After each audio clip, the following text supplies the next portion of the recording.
नहमदुहु व नुसल्ली व नुसल्लिमु अला रसूलिहिल करीम। अस्सलामु अलैकुम व रहमतुल्लाहि व बरकातुहू। अल मुशाहदात दारुल इफ्ता में आपको खुशामदीद कहते हैं। आज का हमारा मौजू ज़कात है। अल्लाह तबारक व तआला सूरह बकरा आयत नंबर 277 में इरशाद फरमाता है, इन्नल्लज़ीना आमनु व आमिलुस्सॉलिहाति व अक़ामुस्सलाता व आतवुज़्ज़काता लहुम अज्रुहुम इंदा रब्बिहिम वला खौफुन अलैहिम वला हुम यहज़नून। बेशक वो लोग जो ईमान लाए, नेक आमाल किए, नमाज कायम की, ज़कात अदा की, उनका अजर उनके रब के पास है, उनको ना कोई खौफ होगा ना कोई डर। सही बुखारी और सही मुस्लिम शरीफ की हदीस पाक है, बुनियल इस्लामु अला खमसिन, कि इस्लाम की 5 चीज़ों पर बुनियाद है। शहादत अन ला इलाहा इल्लल्लाहु व अन्ना मुहम्मदन रसूलुल्लाह। सबसे पहले इस बात की गवाही देना कि अल्लाह के सिवा कोई माबूद नहीं और मोहम्मद अरबी सल्लल्लाहु तआला अलैहि वसल्लम अल्लाह के रसूल हैं। और दूसरी चीज़ व इक़ामिस सलाती, और नमाज कायम करना, व ईताइज़ ज़काती वल हज्जी व सौमी रमदान, और इसी तरह तीसरा, चौथा और 5वां रुकन ज़कात अदा करना, हज करना और रमज़ान के रोज़े रखना है। तो ज़कात जो है ये कितनी अहम है, ये आपको इस आया मुबारका से और इस हदीस पाक से इसका बाखूबी अंदाज़ा हो गया होगा। ज़कात का लुग़वी मफ़हूम और माना क्या है वो मैं आपके गोश गुजार कर देता हूँ कि ज़कात का लुग़वी माना है, मफ़हूम है पाकीज़गी और इजाफ़ा। और ये माना इसके अंदर बाखूबी पाया जाता है कि जब आप ज़कात अदा करते हैं तो आपका माल पाकीज़ा हो जाता है और इसी तरह आपके सवाब में इजाफ़ा होता है और आपके माल में भी इजाफा होता है। बज़ाहिर तो ऐसा लग रहा होता है कि हम 100 में से 2.5 रुपये देकर हम 100 रुपये को कम कर रहे हैं, हालांकि अल्लाह तबारक व तआला उस माल के अंदर कई गुना मज़ीद इजाफा फरमा देता है और ये अल्लाह तबारक व तआला का कुरान के अंदर वादा मौजूद है। उमूमी तौर पर हमारे यहाँ ज़कात के हवाले से लोग परेशान होते हैं और ये सीज़न रमज़ान का जो है ये हमारे यहाँ बड़ा मारूफ है कि इसमें लोग ज़कात अदा करते हैं।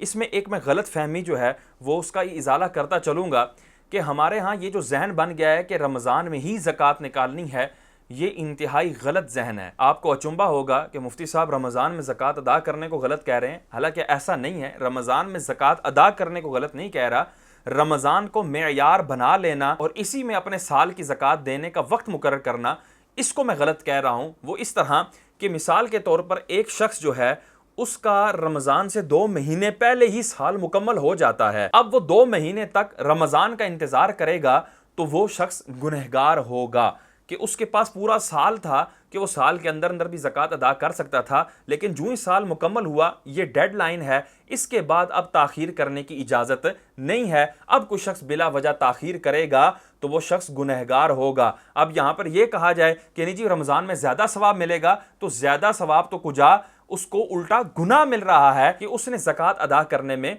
ताख़ीर की है। ज़कात किस पर लाजिम होती है, क्या शराइत हैं लाजिम होने की, किन अमवाल पर ज़कात लाजिम होगी और ज़कात किन लोगों को दी जा सकती है, इन तमाम सवालात के जवाबात इंशाअल्लाह आपको इस वीडियो के अंदर हम पेश करेंगे। तो आपके सामने ये स्क्रीन पर शो हो रहा है। ज़कात के अहम और बुनियादी मसाइल समझने के लिए दर्ज झैल चीज़ों का समझना ज़रूरी है। अब ये 4 चीज़ें आपने अपने जहन में रखनी है बितरतीब। इनका आप बेशक स्क्रीनशॉट ले लें और उनको बार बार देखते रहिएगा। तो इसके अंदर नंबर 1 पर है शराइत ज़कात, यानी किन शराइत के पाए जाने से ज़कात लाजिम होगी और जिनमें वो शराइत नहीं पाई जाती उन पर ज़कात लाजिम नहीं होगी। नंबर 2 अमवाल ज़कात, यानी कौन से ऐसे माल हैं जिन पर ज़कात लाजिम होती है और कौन से ऐसे माल हैं जिन पर ज़कात लाजिम नहीं होती, उसकी तफसील। नंबर 3 निसाब ज़कात, यानी बंदे के पास माल तो है लेकिन वो माल कितना होना चाहिए, उसकी मिकदार कितनी होनी चाहिए कि उस पर ज़कात लाजिम होगी और कितनी मिकदार पर ज़कात लाजिम नहीं होगी, और कितनी मिकदार किसी बंदे के पास हो तो उसको ज़कात दी जा सकती है और कितनी हो तो उसको ज़कात नहीं दी जा सकती। इन तमाम चीज़ों को इसमें बयान किया जाएगा, इसको कहते हैं निसाब ज़कात। और नंबर 4 मसारिफ़ ज़कात, यानी किन लोगों पर ज़कात सर्फ की जाएगी, ये सब तफसीलात इंशाअल्लाह नंबर वाइज हम बयान करते चलेंगे। अब इन 4 में से सबसे पहले वाले पर आ जाएं, शराइत ज़कात। शराइत ज़कात कौन कौन सी हैं? ज़कात वाजिब होने के लिए इन शराइत का पाया जाना ज़रूरी है। नंबर 1 मुसलमान आकिल बालिग आज़ाद होना। अब जो व्यूवर्स मुझे सुन रहे हैं, अगर वो इस ज़कात के मसले को अच्छी तरह समझना चाहते हैं तो वो अपने आप को फ़र्ज़ करें कि अब मैंने ये देखना है इस पूरी वीडियो को देखते हुए कि मेरे पर ज़कात लाजिम हो रही है या नहीं। तो जब वो अपने आप को रख कर इन तमाम शराइत को और जितनी भी बातें बयान होंगी, जितने मसाइल बयान होंगे, उनको अपने ऊपर अप्लाई करते रहेंगे तो इंशाअल्लाह उनको ज़कात के मसाइल समझने में काफ़ी आसानी होगी। तो यहाँ पर क्या बयान किया गया? पहली शर्त है कि वो मुसलमान हो, यानी काफिर पर ज़कात लाजिम नहीं है। इसी तरह आकिल हो कि मजनून पागल पर ज़कात लाजिम नहीं है। बालिग यानी नाबालिग पर ज़कात लाजिम नहीं है। आज़ाद यानी गुलाम पर ज़कात लाजिम नहीं है। अब यहां पर आपको ज़िमनन कितने मसाइल मालूम हो गए कि लोग हमसे पूछते हैं कि जी नाबालिग है, उसका माल मौजूद है और काफ़ी माल है, तो क्या उस पर ज़कात लाजिम होगी या उसके बाप पर ज़कात लाजिम होगी? तो इसका जवाब आपको यहां से बिल्कुल मिल गया कि उसके अंदर जो शराइत हैं ज़कात लाजिम होने की वो ही नहीं पाई जा रही कि वो बालिग ही नहीं है, तो नाबालिग पर ज़कात लाजिम नहीं होती। इसी तरह जो पागल है और उसको विरासत में कोई इतना माल मिल गया जो ज़कात के निसाब को पहुंचता है, तो उस पर भी उसकी ज़कात निकालना लाजिम नहीं है और ना उसके किसी बड़े पर, सरप्रस्त पर लाजिम है कि वो उसकी ज़कात निकाले। तो ये एक शर्त थी, इसको 4 भी गिना जा सकता है और 1 भी शुमार किया जा सकता है। नंबर 2, मालिक निसाब होना। यानी अब आप अपने आप को देख रहे होंगे कि भाई मैं मालिक निसाब हूं या नहीं। इसकी वजाहत इंशाल्लाह हम आपको आगे कर देंगे कि मालिक निसाब यानी वो निसाब कितना है, वो मिकदार कितनी है माल की जो एक बंदे के पास हो तो उस पर ज़कात लाजिम होगी या नहीं होगी। चलें, ये आपको अभी शर्त समझ में नहीं आई होगी, इंशाल्लाह आगे चलकर आ जाएगी, जहन में रखिएगा। नंबर 3, माल पर कब्जा भी हो, यानी जिस माल की मिकदार अभी हम आगे चलकर बयान करेंगे कि इतनी मिकदार का माल होगा तो उस बंदे पर ज़कात लाजिम होगी, तो उस माल के ऊपर कब्जा भी होना चाहिए। यहां पर कब्जे से मुराद हरगिज वो कब्जा नहीं है जो हमारे उर्फ अवाम में लिया जाता है कि वो जी मैंने फलाने के माल पर कब्जा कर लिया, यानी जबर और गसब के साथ जो किसी के माल पर गासिब हुआ जाता है उसको हमारे उर्फ अवाम में कब्जा कहते हैं। यहां पर वो कब्जा मुराद नहीं है, यहां पर अपने माल पर कब्जा मुराद है कि अपना माल जो है उसके तहत तसर्रुफ हो, यानी जब चाहे वो उसमें तसर्रुफ कर सकता हो। जैसे आपकी बैंक ऐप में आपका माल मौजूद है, आप जब चाहें एटीएम के जरिए उसको निकलवा सकते हैं, चेक के जरिए उसको निकलवा सकते हैं। इसी तरह आपके घर के अंदर कई अमवाल मौजूद होते हैं जिनको आप उसी वक्त उन पर तसर्रुफ कर सकते हैं। और एक वो कब्जा है कि जो आपके पास तो बज़ाहिर माल नहीं है लेकिन आपके वकील के पास मौजूद है। वकील से मुराद यहाँ पे उर्फ अवाम वाला एडवोकेट मुराद नहीं है। वकील से मुराद ये है कि आपने किसी शख्स को ये इजाजत दे दी हो कि वो आपका माल अपने हैंड ओवर कर ले। जैसे कई दफा हम करते हैं कि हम उस जगह मौजूद नहीं होते तो हम अपने जानने वाले को कॉल करके कहते हैं यार वो मेरा माल आ रहा होगा, आप उसको रिसीव कर लीजिएगा।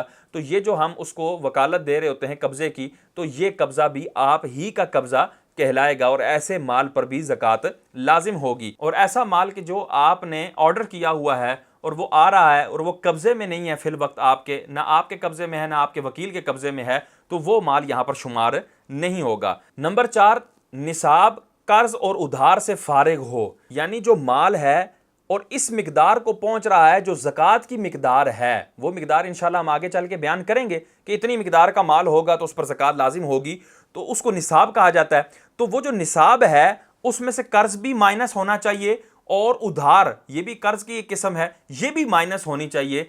अगर आपने कर्ज को और उधार को भी माइनस नहीं किया और अगर माइनस करेंगे तो वो निसाब के बकदर माल नहीं रहेगा, निसाब से कम हो जाएगा, तो ज़कात लाजिम नहीं होगी।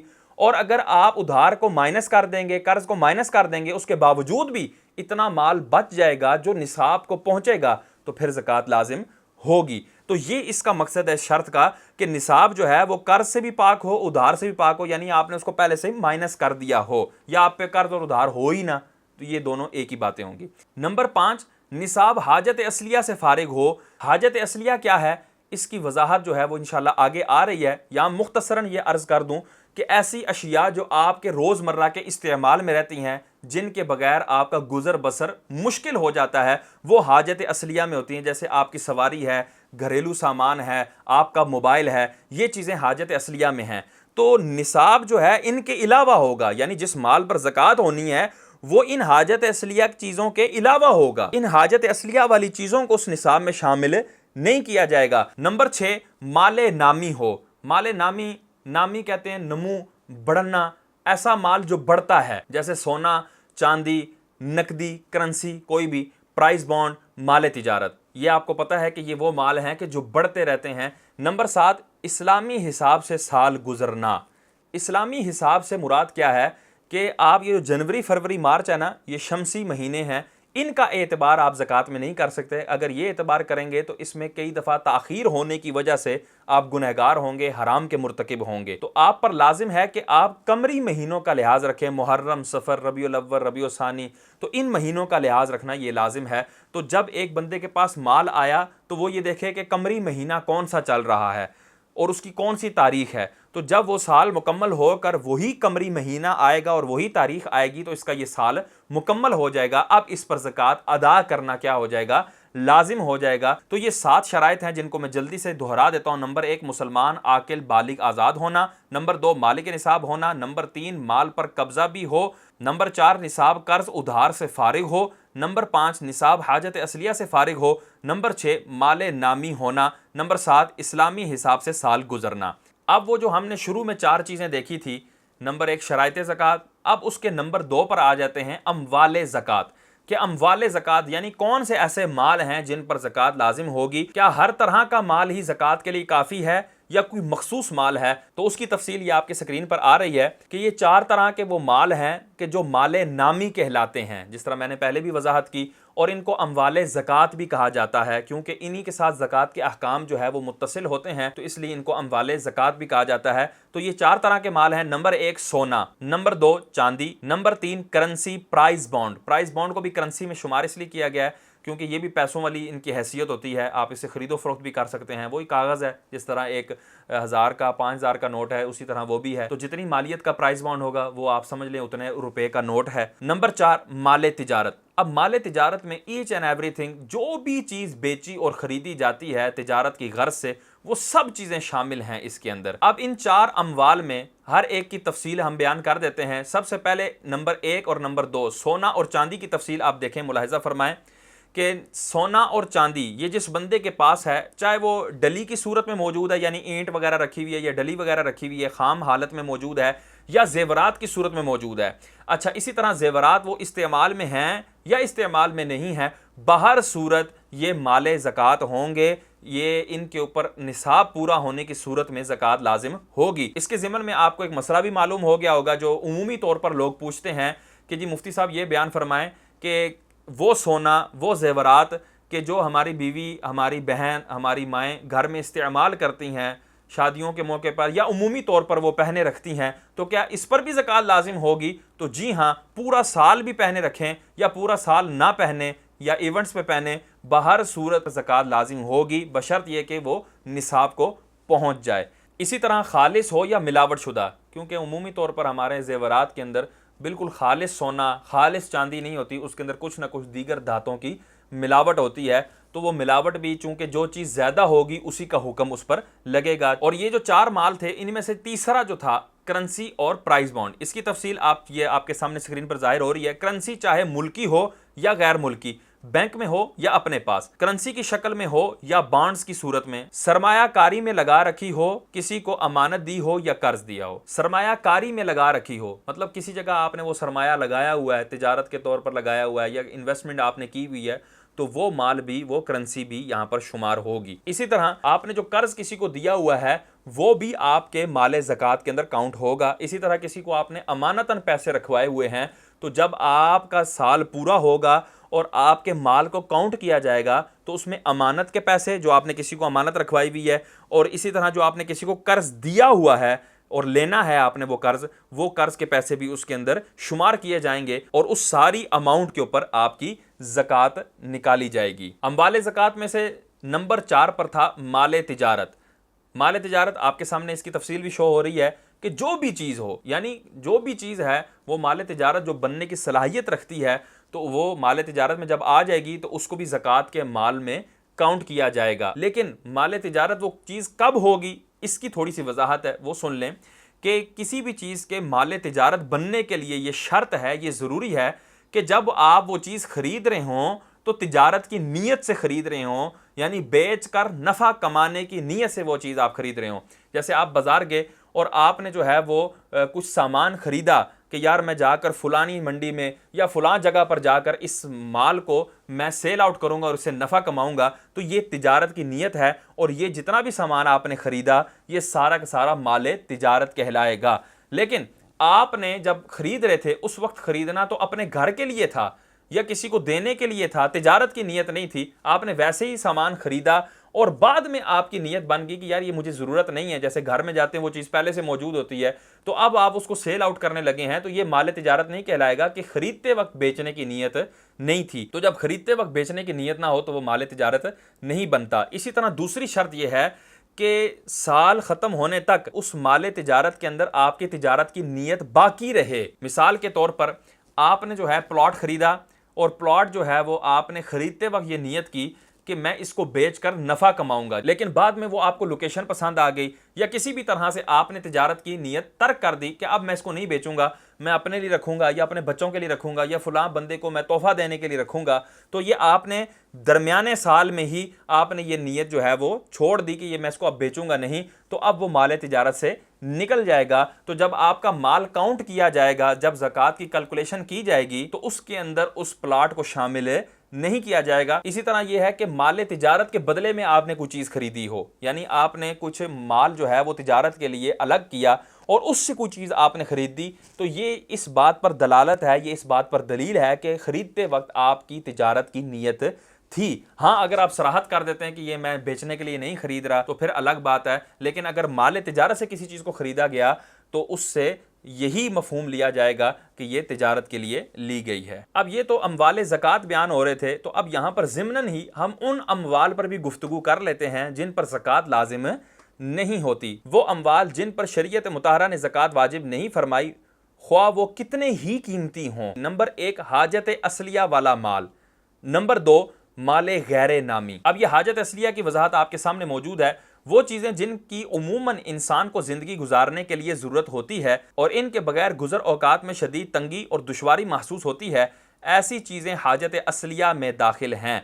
हाजत असलिया और ज़रूरत की अशिया, ये अब मिसालें कुछ देने लगे हैं। खानादारी के ज़रूरी सामान, जैसे आपके बर्तन वगैरह जिनमें आप रोज़ाना खाना पीना करते हैं, तो इनको ज़कात में शामिल नहीं किया जाएगा, अगरचे वो डिनर सेट इंतहाई कीमती हो, बाहर से इंपोर्टेड शुदा हो, लेकिन चूंकि अगर वो इस्तेमाल हो रहा है आपके घर में, उसमें खाना पीना खाया जा रहा है, तो उसके ऊपर ज़कात नहीं होगी। रहने का मकान कितना ही कीमती हो, करोड़ों का मकान हो, अरबों का हो, तो उस पर ज़कात लाजिम नहीं होगी। सवारी गाड़ी जितनी मर्जी कीमती हो, लग्जरी हो, जितनी मर्जी उसकी कीमत हो, तो उस पर भी ज़कात लाजिम नहीं होगी। ज़रूरत की किताबें, इल्म दीन की जो किताबें हैं, उन पर ज़कात लाजिम नहीं होगी। सर्दी गर्मी में पहनने के कपड़े, इन पर भी ज़कात लाजिम नहीं होगी। खाने पीने की ज़रूरी खुराक, पेशा वराना आलात और असबाब और मशीनें। अब यहाँ से भी एक आपको मसला समझ में आ गया होगा। उमूमन हमसे ये सवाल किया जाता है कि मुफ्ती साहब, ये जो हमारे कारखाने के अंदर मशीनें मौजूद हैं, हमारे जो आलात हैं, औजार हैं, ये भी काफ़ी कीमती हैं, तो क्या इन पर ज़कात लाजिम होगी या नहीं?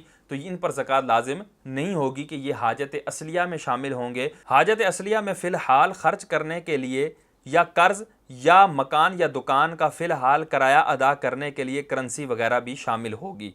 यानी आपने जो है वो इस महीने में ख़र्च करने हैं, आपके पास आपको सैलरी मिली और आपको पता है ये पूरे महीने में ख़र्च हो जानी है, तो वो जो सैलरी है वो आपके दीगर माल के साथ मिलकर उस पर ज़कात लाजिम नहीं होगी, क्योंकि वो आपने अभी पूरा महीने में ख़र्च करनी है। इसी तरह आप पर कर्ज़ है वो भी नहीं शामिल होगा। इसी तरह आपने उधार देना है वो भी शामिल नहीं होगा। इसी तरह मज़दूरों की आपने मज़दूरी देनी है जो आप पर लाजिम हो गई है, तो वो भी उसको माइनस कर लिया जाएगा, वो भी हाजत असलिया में आ जाएगी, ठीक है, और उस पर ज़कात लाजिम नहीं होगी। माले गैर नामी, इसकी तफसील आपके सामने आ रही है, पूरा चार्ट आपके सामने शो है। इसके अंदर कुछ अशिया लिखी हुई हैं, मिसाल के तौर पर जैसे मकान है, खाली प्लॉट है, फार्म हाउस है, फर्नीचर, फैक्ट्री की ज़मीनें और अमारत, फैक्ट्री की मशीनें, गोदाम, औजार, दुकान की शोकेस, ये सारी चीज़ें जो हैं ये माले गैर नामी है। यानी कि ये उस वक्त माले गैर नामी है कि जब आपने ये तिजारत के लिए ये चीज़ें ना रखी हों। अगर तो ये सारी चीज़ें आपकी तिजारत के लिए, मकान मिसाल के तौर पे आपने ख़रीदा था इस नीयत से कि मैं बेच कर नफ़ा कमाऊँगा, तो ये माल तिजारत बन जाएगा और माल नामी हो जाएगा, ठीक है, तो ये ज़कात के अंदर शुमार होगा। अगर आपकी तिजारत की नीयत नहीं है तो वैसे ही आपका मकान मौजूद है, चाहे वो इस्तेमाली है या नहीं है, फर्नीचर मौजूद है चाहे वो इस्तेमाली है या नहीं है, इसी तरह जो कपड़े हैं, जूते हैं और बर्तन हैं, ये इस्तेमाली हैं या इस्तेमाली नहीं हैं, फजूल रखे हुए हैं, तो ये माल नामी नहीं बनेंगे। हाजत असलिया से ज़ायद भी हैं लेकिन ये माल नामी नहीं बनेंगे। हाँ, अगर तिजारत की आपने नीयत की हुई थी ख़रीदते वक्त, तो अब ये माल नामी कहलाएंगे और ये अमवाल ज़कात भी होंगे। अच्छा, वो जो 4 शुरू में हमने चीज़ें बयान की थी, शराइत ज़कात, अम्वाल ज़कात और तीसरा था निसाब ज़कात। दो पर हमने गुफ्तगू कर ली, अब तीसरे पर आते हैं निसाब ज़कात पर कि वो कितनी मिकदार है माल की, कि जब उस मिकदार को वो माल पहुंच जाएगा तो बंदे पर ज़कात उसकी निकालना लाजिम हो जाएगा, और जब उस मिकदार को नहीं पहुंचा होगा तो उस पर ज़कात लाजिम नहीं होगी। तो आए उस मिकदार को सुनते हैं। अम्वाल ज़कात की वो मखसूस मिकदार जिसका मालिक होने पर ज़कात लाजिम होती है, इसे निसाब ज़कात कहा जाता है, और इसके मालिक को साहिब निसाब गनी मालदार कहते हैं। निसाब ज़कात की सूरतें दर्ज झैल हैं। अब आप ये देख रहे हैं कि अम्वाल ज़कात लिखा हुआ है और उसके नीचे नंबर वाइज अम्वाल ज़कात लिखे हुए हैं, सोना, चांदी, नकदी, करेंसी, माल तिजारत, ये 4 तरह के माल, और फिर आगे उनके निसाब लिखे हुए हैं। अब वो समाअत फरमाएं। सोना, तो सोने का हदीस पाक में कौन सा निसाब बयान किया गया है, तो वो 20 दीनार यानी 20 सोने के सिक्के। अब उन 20 सोने के सिक्कों को पिघलाया जाए, उनका वजन अगर किया जाए तो तोले के हिसाब से उसका वजन क्या निकलेगा, 7.5 तोले, 7.5 तोला, ठीक है। और ग्राम के हिसाब से उसका वजन किया जाए तो 87.48 ग्राम। चांदी, हदीस पाक में इसका निसाब कितना मज़कूर है, तो वो 200 दिरहम है। दिरहम कहते हैं चांदी के सिक्के को।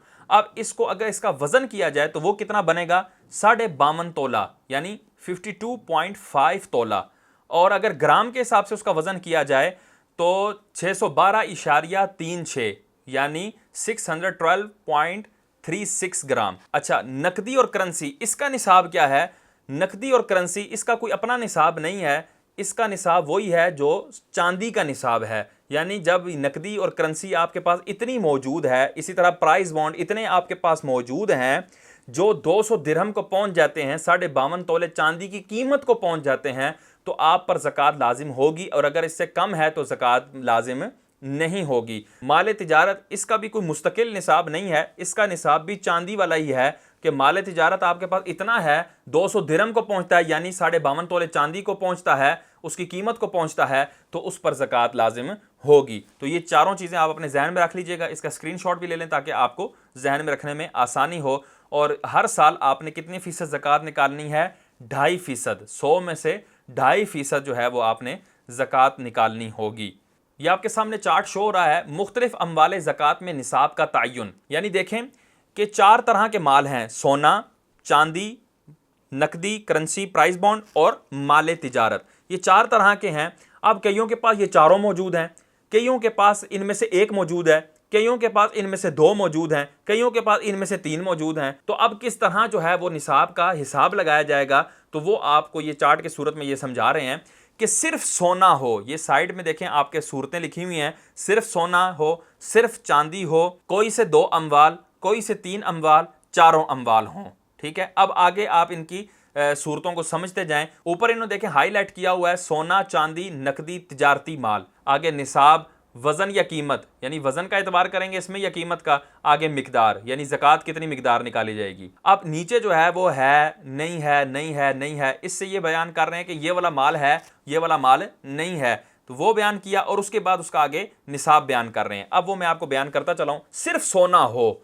यानी आपके पास चांदी, नकदी, तिजारती माल, ये तीनों माल नहीं है, सिर्फ सोना ही है, तो अब 7.5 तोले सोने का निसाब देखा जाएगा, यानी 87.48 ग्राम, ये जो है वो निसाब बनेगा। और इसमें वजन का एतबार करते हुए जो हम ज़कात निकालेंगे वो होगी 2.187 ग्राम। अब ये हमने कैसे निकाली, वो इस तरह, आप कैलकुलेटर आपने हाथ में ले लीजिए, उसके अंदर लिखें 87.48, लिख लिया आपने। अब उसके बाद डिवाइड का बटन दबाएं, उसके बाद लिखें 40 यानी 40, अब लिख दिया। अब आपने जब इसका जवाब निकालेंगे तो जवाब क्या आएगा, 2.187। तो इस तरह जो है वो ज़कात निकाली जाएगी। अच्छा, 40 पर किस तरह हमने डिवाइड किया, हमने आपको पहले बताया था कि 100 में से 2.5% ज़कात होगी, ठीक है, 100 में से 2.5%। अब इसको 40 के एतबार से देखा जाए तो 100 के अंदर 2 40 आते हैं और 1 20 आता है, ठीक है, 2 40 और 1 20 मिले तो ये 100 हो जाता है।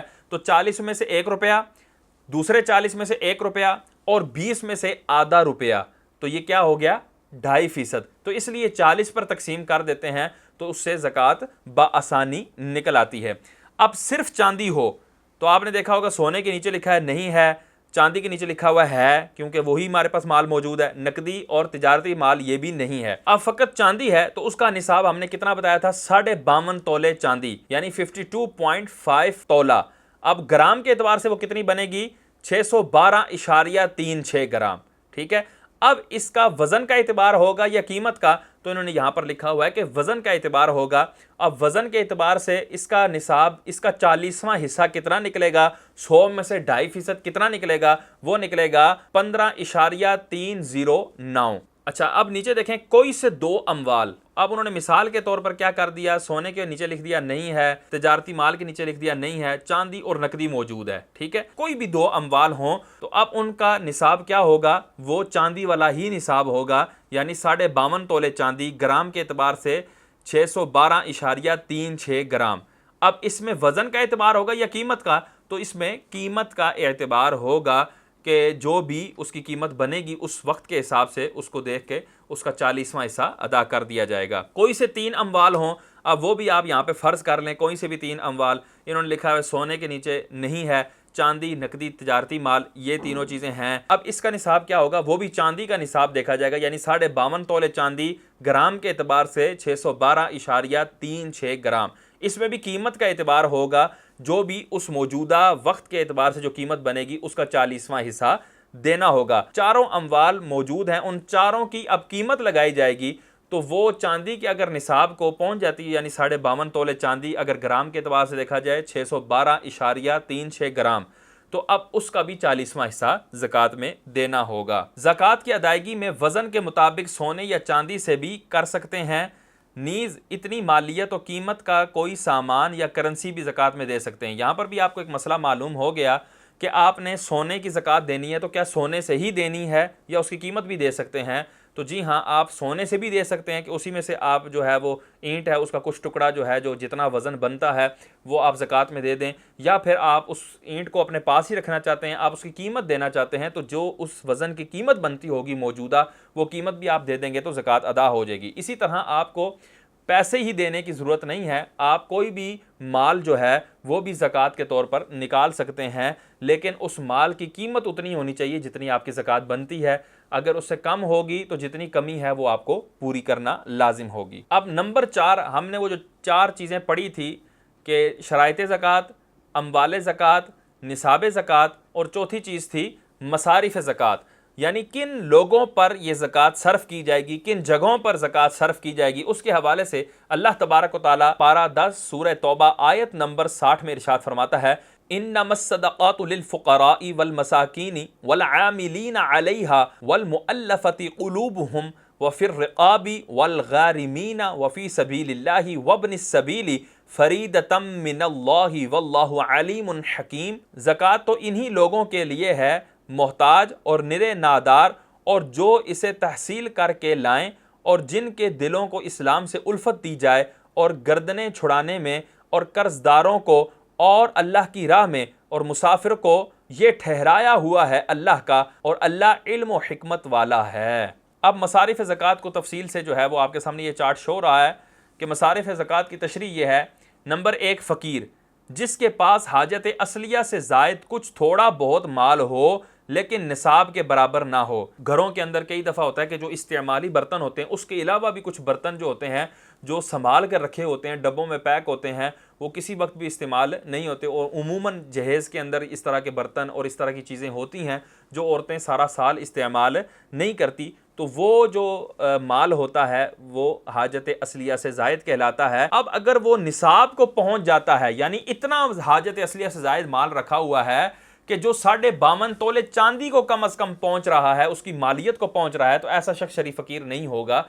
अगर उसके पास वो हाजत असलिया से ज़ायद सामान तो है, लेकिन उस सामान की अगर कीमत लगाई जाती है तो वो 52.5 तोले चांदी की कीमत से कम बनती है, तो अब ऐसा शख्स जो है वो शरीफ फ़कीर है। नंबर 2, मिस्कीन, जिसके पास कुछ भी ना हो, यहां तक कि एक वक्त के खाने का भी मोहताज हो। नंबर 3, मकरूज, वो शख्स जिस पर इतना कर्जा हो कि उसे अदा करने के बाद बाकी माल बकदरे निसाब ना रहेगा। नंबर 4, फी सबीलिल्लाह, फी सबीलिल्लाह की वजाहत जो है वो की गई है कि राय खुदा में जिहाद के लिए, मोहताज को हज के लिए, तालिब इल्म दीन के लिए, बशर्तिया के शरीफ फ़कीर हों।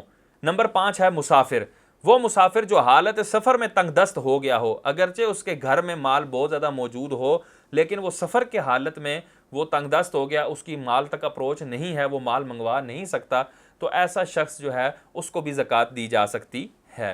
ज़कात किसको दी जाए, मुस्तहिक़ ज़कात यानी शरई फ़कीर कौन है? इस हवाले से वजाहत यह है कि जिसकी मिल्कियत में 52.5 तोला यानी 612.36 ग्राम चांदी या इसकी मालियत के बराबर हाजत असलिया से जायद किसी भी किस्म का माल नामी या गैर नामी ना हो।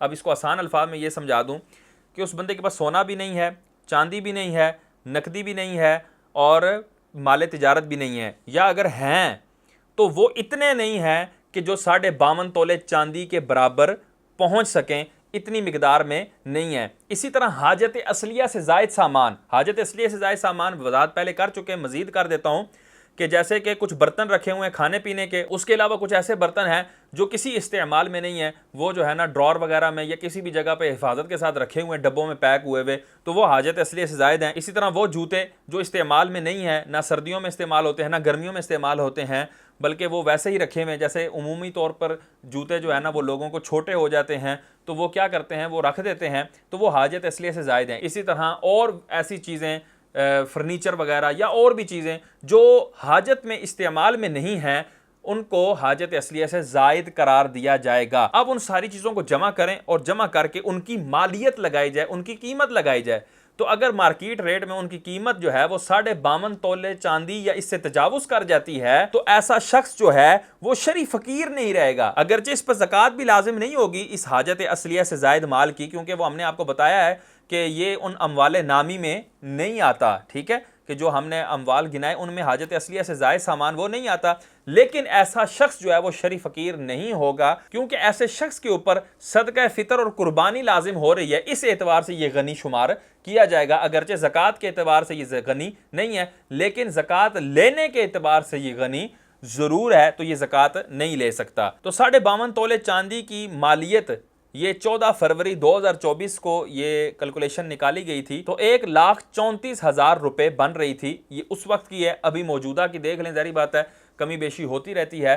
तो जिस दिन आपने ज़कात देनी है उस दिन की कीमत का एतबार होगा। अल मुख्तसर, किसी के पास हाजत असलिया से ज़ायद सामान वो इतना है कि जो 1,34,000 कीमत के बराबर या 1,34,000 से ज़ायद का बनता है, तो वो शख्स शरई फकीर नहीं होगा, उसको ज़कात आप नहीं दे सकते। अगर उसका वो जो हाजत असलिया से ज़ायद सामान है वो 1,34,000 से कम बनता है, अगरचे 1,33,000 बनता है या 1,33,999 रुपये बनता है, लेकिन 1,34,000 मौजूदा कीमत से 1 रुपया भी कम है, तो वो शख्स जो है वो शरई फकीर होगा। अच्छा, अब ये आपके सामने एक चार्ट शो हो रहा है कि शरई फकीर होने के बावजूद भी इन लोगों को ज़कात नहीं दी जा सकती।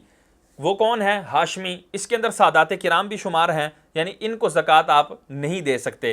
काफिर, काफिर को ज़कात आप देंगे तो ज़कात अदा नहीं होगी। शोहर यानी बीवी अपने शोहर को ज़कात नहीं दे सकती, आगे लिखा है बीवी, यानी शोहर अपनी बीवी को ज़कात नहीं दे सकता। गनी की नाबालिग औलाद, यानी ऐसा शख्स है जो गनी है, जिसके पास बहुत माल है, उसकी नाबालिग औलाद है, अगरचे उनके नाम पर कोई चीज़ अभी नहीं है, उसने उनको कोई मिल्कियत में चीज़ नहीं दी हुई, तब भी उनको ज़कात नहीं दे सकते, क्योंकि जो नाबालिग औलाद होती है वो बाप के हुक्म में होती है। अगर बाप गनी है, मालदार है, तो वो बच्चे भी गनी और मालदार तस्वुर किया जाएंगे, और अगर बाप जो है वो फ़कीर है तो वो बच्चे भी फ़कीर तस्वुर किए जाएंगे, अगर उनके पास माल अपना मौजूद नहीं है तो। अच्छा, इसके बाद बेटा, यानी बाप अपने बेटे को नहीं दे सकता, बेटी को नहीं दे सकता, पोते को नहीं दे सकता, पोती को नहीं दे सकता, नवासे को नहीं दे सकता, नवासी को नहीं दे सकता। इसी तरह कोई शख्स अपने बाप को भी ज़कात नहीं दे सकता, माँ को भी नहीं दे सकता, दादा दादी नाना नानी इनको भी नहीं दे सकता। और अल मुख्तसर अगर इनको कहा जाए तो एक शख्स अपनी उसूल और अपनी फुरू को ज़कात नहीं दे सकता। उसूल क्या? जैसे बाप, माँ, दादा दादी, नाना नानी, तो ये उसके उसूल है, ऊपर तक जितने भी हैं इनको ज़कात नहीं दे सकता। इसकी फुरू यानी इससे जो पैदा होने वाले हैं, बेटा बेटी, नवासा नवासी, पोता पोती, नीचे तक जितने भी हैं, इनको भी ये ज़कात नहीं दे सकता। इसी तरह शोहर बीवी को, बीवी शोहर को ज़कात नहीं दे सकती। अब आगे आपके सामने एक चार्ट शो हो रहा है, ये वो रिश्तेदार हैं कि जिनको आप ज़कात दे सकते हैं। भाई बहन, फुफा फुफी, चचा चची, खालू खाला, भांजा भांजी, भतीजा भतीजी, जेठ जेठानी, मामू ममानी, सास ससुर, नंद भावज, बहू दामाद, सुतेला बाप सुतेली माँ, देवर देवरानी, भाभी गनी औरत की नाबालिग औलाद, यानी पीछे था ना गनी मर्द की नाबालिग औलाद, तो गनी मर्द जो होगा उसकी नाबालिग औलाद उसके हुक्म में होगी। लेकिन अगर माँ गनी है और बाप फौत हो चुका है, या बाप फकीर है लेकिन माँ गनी है और औलाद जो है, तो अब उसको क्या शुमार किया जाएगा? तो औलाद को फकीर ही शुमार किया जाएगा, वो माँ के ताबे होकर उनको गनी शुमार नहीं किया जाएगा। अगर बच्चों की मिल्कियत में इतना माल नहीं है कि जो निसाब को पहुंचे, तो ऐसे को भी अगर ज़कात देंगे तो ज़कात अदा हो जाएगी। और आखिर में है गनी की बालिग औलाद, यानी ऐसा शख्स जो मालदार है और उसकी औलाद बालिग है और इसने उनके नाम पर कोई चीज़ ट्रांसफ़र नहीं की और उनके पास भी इतना माल नहीं है कि जो निसाब को पहुंचे, तो बाप अगरचे जो है ना वो गनी है और बाप की कोठी में ये लोग रहते हैं, क्योंकि उनकी मिल्कियत में इतना माल नहीं है जो निसाब को पहुंचे, तो वो शरीफ फ़कीर ही तस्वुर किए जाएंगे और उनको ज़कात दी जा सकती है। तो अब यहाँ पर आपने देख लिया कि ये जितने भी रिश्तेदार बयान किए, ये ना तो उस बंदे के उसूल में से हैं, यानी उसके असल बाप दादा, दादा दादी, नाना नानी, उनमें से भी नहीं है, और उसके फ्रू यानी उसकी औलाद में से भी नहीं है। इसी तरह इनमें से ना कोई शौहर है ना कोई बीवी है। तो ये उसके अलावा जितने भी रिश्तेदार हैं उन सब को ज़कात दी जा सकती है, बशर्त ये कि ये सब शरीफ फ़कीर हों और इनमें से सैयद भी कोई ना हो। अब आगे आपके सामने एक चार्ट शो हो रहा है, ज़कात किस तरह निकाली जाए। सबसे पहले ज़कात वाजिब होने के कमरी तारीख का तयन कर लें, क्योंकि मैंने आपको बताया था शमसी एतबार से आप ज़कात का तयन नहीं करेंगे, बल्कि आप कमरी महीनों के एतबार से मुहर्रम, सफ़र, रबीउल अव्वल, रबीउल सानी, इन महीनों के एतबार से आप पहले तयन करेंगे कि आप कब मालिक निसाब, यानी आपके पास सबसे पहले फर्स्ट टाइम आपके पास जब माल आया था तो वो कौन सी तारीख बनती थी, कौन सा महीना था, ये आपने देखना है। अच्छा, कमरी तारीख का आपने तयन कर लिया, तो जब यही कमरी तारीख आपकी आएगी तो उस वक्त आपने मज़ीद क्या देखना है कि जो आपके असासे हैं ज़कात के, उनकी मालियत कितनी बन रही है, मौजूदा मालियत कितनी बन रही है। तो ये सब चीज़ें आपने देख ली। तो अब यह आप नीचे देखें काबिल ज़कात असासों की मालियत नंबर वाइज आपने देखें। नंबर 1 पर सोना, नंबर 2 चांदी, नंबर 3 करेंसी। सोने के आगे उन्होंने कहा सोना या जेवरात वगैरह जो भी है, इसी तरह चांदी के आगे उन्होंने चांदी या चांदी के जेवरात। करेंसी मुल्की हो गैर मुल्की हो, मौजूदा रेट उसका देखा जाएगा। इसी तरह बैंकों में जमा शुदा है, ठीक है, अलावा सूद के, सूद उसमें इंक्लूड नहीं होगा, सूद को शुमार नहीं किया जाएगा। इसी तरह करेंसी में प्राइस बॉन्ड भी आएगा। इसी तरह प्रोविडेंट फंड जो जमा शुदा है रकम, वो भी जो है इसके अंदर शुमार की जाएगी। इसी तरह बीसी कमेटी आपने डाली हुई है, उसको भी इसमें शुमार किया जाएगा करेंसी के अंदर। कमीशन में जमा शुदा रकम, तो वो जमा शुदा रकम भी करेंसी के अंदर आएगी। और नंबर 4 नीचे आप देखें माल तिजारत, इसके अंदर उन्होंने क्या बयान किया है, खाम माल फैक्ट्री वगैरह में, तैयार शुदा माल फैक्ट्री या दुकान वगैरह में, तिजारती प्लाट्स, मकान या फ्लैट, कारोबार में शराकत के काबिल ज़कात असासाजात। तो ये सारी माल तिजारत के अंदर तफसील आ जाएगी।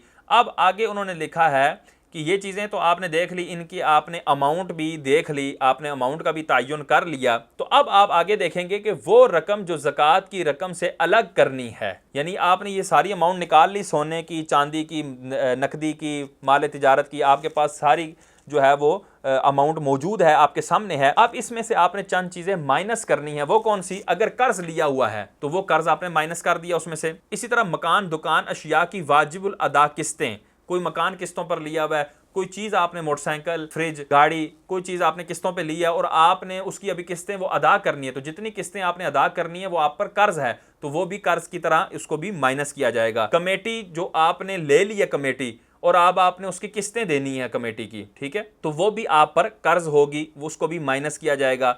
यूटिलिटी बिल्स, बिजली गैस वगैरह अगर साल पूरा होने से पहले आ चुके हैं, ये भी आप पर कर्ज वाली ही सूरत है, तो वो भी आप उसमें से माइनस करेंगे। पार्टियों की अदायगियाँ, पार्टियों से आपने पैसे लिए हैं, वो भी एक तरह का कर्ज है, क्योंकि इसको मुख्तलिफ सूरतों के अंदर करके समझाने के लिए बयान किया जा रहा है। बाकी ये सारी बनती कर्ज ही की सूरतें हैं। अच्छा, मुलाजिमीन की तनख्वाह, क्योंकि वो भी आप पे कर्ज है एक तरह का, तो वो भी आपने अदा करना है। तो मुलाजिमीन ने आपके पास पूरा महीना काम किया, तो अब आपने जो रकमें उनको तनख्वाह में देनी है उस रकम पर ज़कात नहीं होगी, वो आपने माइनस करनी होगी। गुज़श्ता साल की ज़कात जो अदा ना की हो, आपने पिछले साल की ज़कात अदा नहीं की, तो पिछले साल की जितनी ज़कात थी वो भी आप इस वाले माल से माइनस करेंगे, क्योंकि वो भी आप पर अल्लाह का कर्ज है जो कि आपने अदा करना है, ठीक है। तो अब ये नीचे देखें कि कुल जितने भी माल थे उन असासाजात के कितने मालियत बन रही है, 5 लाख रुपए बन रही है, और जो माइनस करने थे उसकी कुल मालियत बन रही है 3 लाख रुपए। 5 से 3 को माइनस किया, पीछे कितने बच गए? 2 लाख रुपए। तो अब 2 लाख रुपए में से कितनी ज़कात निकालनी होगी, आप कैलकुलेटर लें, 2 और आगे 50 लिखें, ये 2 लाख रुपए आपने अमाउंट लिख ली। अब उसके बाद आप डिवाइड के ऑप्शन पर क्लिक करें और उसको 40 पर आप डिवाइड कर दें तो जवाब आएगा 5000। तो 1 लाख में से 2500, दूसरे लाख में से भी 2500, तो ये 5000 हो गए। 100 में से 2.5%, 100 में से 2.5%, तो 2.5%, 200 में से 5% निकल गया। तो ये 5000 आपके 2 लाख रुपए की ज़कात है। तो इस तरह आप अपनी ज़कात को इस पर क़यास करके जो है वो आसानी तरीके से निकाल सकते हैं। अल्लाह तबारक व तआला हमें उसके फ़राइज़ को बजा लाने की और कमा हक़्क़ुहु तमाम शराइत और तमाम फ़राइज़ के साथ बजा लाने की तौफ़ीक़ रफ़ीक़ अता फ़रमाए। आमीन बिजाह नबी अल अमीन सल्लल्लाहु तआला अलैहि वसल्लम।